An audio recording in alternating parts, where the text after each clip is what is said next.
Olá pessoal, eu sou o Fábio Chazin. Esse é o 5º capítulo da série O Brasil é do Brasil. É hora de renovar o Brasil.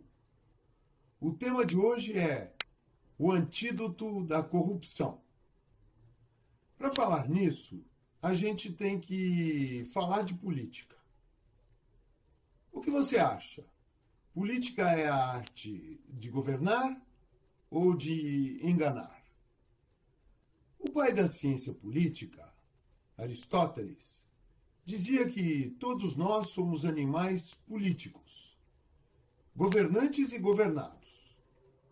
Mas a vida dos governantes é de política atuante e, portanto, mais virtuosa do que a vida dos governados.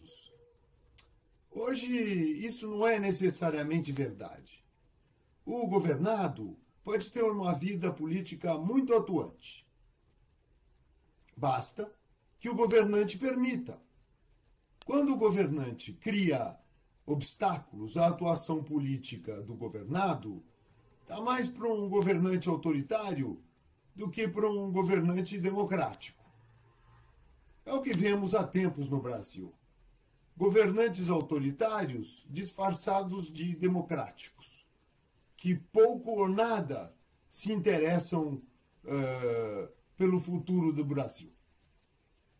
Quanto muito, estão interessados em manter a ordem, só porque o caos não lhes convém. Mas as ideias dos filósofos da política não morreram. Na Suíça, por exemplo, sempre lembrada como referência de civilidade, os suíços dizem que, quando se discute política, se discute ética. Enquanto que no Brasil, quando um político tem que votar algum assunto, primeiro ele pergunta: e quanto eu levo nisso?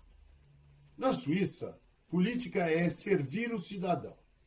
É como a máquina do Estado tem que funcionar a serviço da comunidade.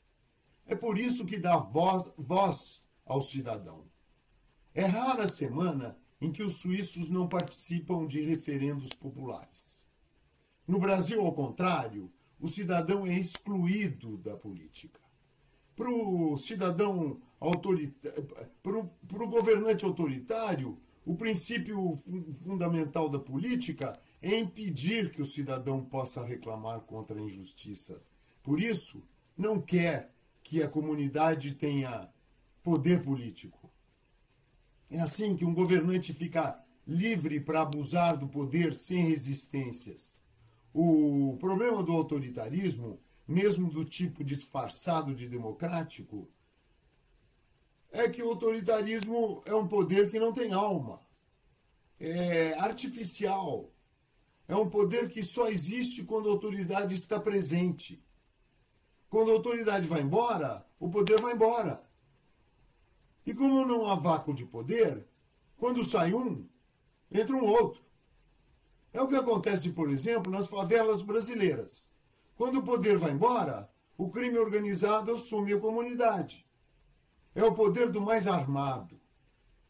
Mas não é o poder mais forte. O poder mais forte seria o poder da sociedade organizada. É o poder legítimo. O poder da sociedade organizada pela base. Mas o governante autoritário não quer que isso aconteça. Para se mostrar presente, prefere se disfarçar de mocinho e caçar bandidos com o exército, fingindo que é assim que se enfrenta o crime organizado. Os bandidos também se disfarçam de mocinhos, do tipo Robin Hood, dando emprego de aviãozinho para os meninos ajudarem na renda das famílias. Assim, o objetivo comum dos dois lados é impedir que um terceiro surja para atrapalhar a dança. O cidadão comum também faz parte do esquema, mas é para pagar a conta. Entra como coadjuvante no papel de efeito colateral das balas perdidas. e de vítima que perde a chance de ter futuro. Para acabar com esse pas de deux, par oficial, com essa parceria esdrúxula, é preciso mudar a estrutura de poder no Brasil. É preciso organizar o poder político distrital, organizar a base da sociedade, que é a base do Estado legítimo. O caso das favelas no Rio de Janeiro é só caricatura do que acontece em todos os cantos do Brasil. É verdade, a política brasileira atual é a arte de enganar.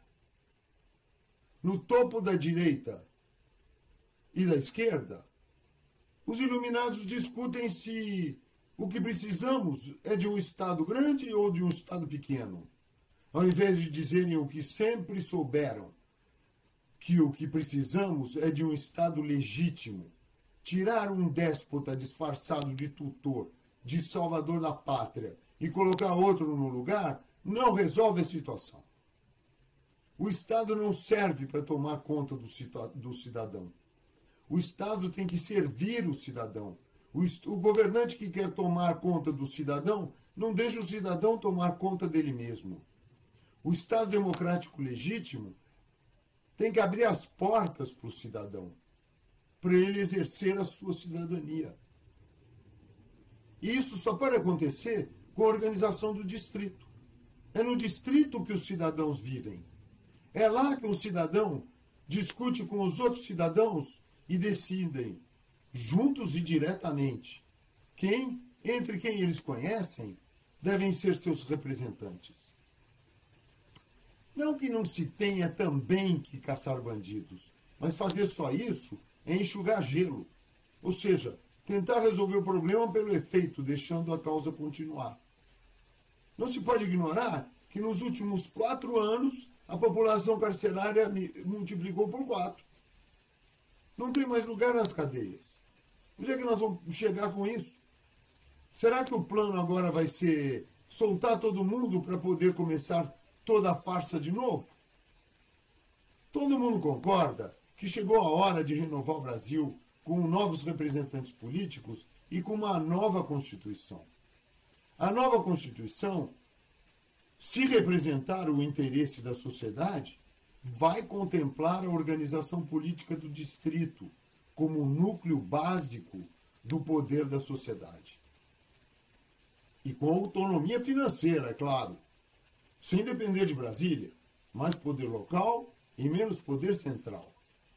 Esse é o único caminho da inclusão social na política e da defesa do cidadão pelo próprio cidadão.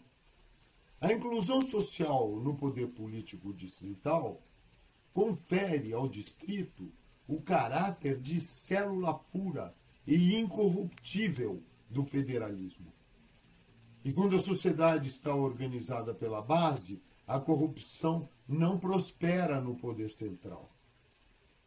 Para isso virar realidade, o próximo presidente da República tem que chegar em Brasília com a faca nos dentes, pronto para desmontar a estrutura criminosa no poder.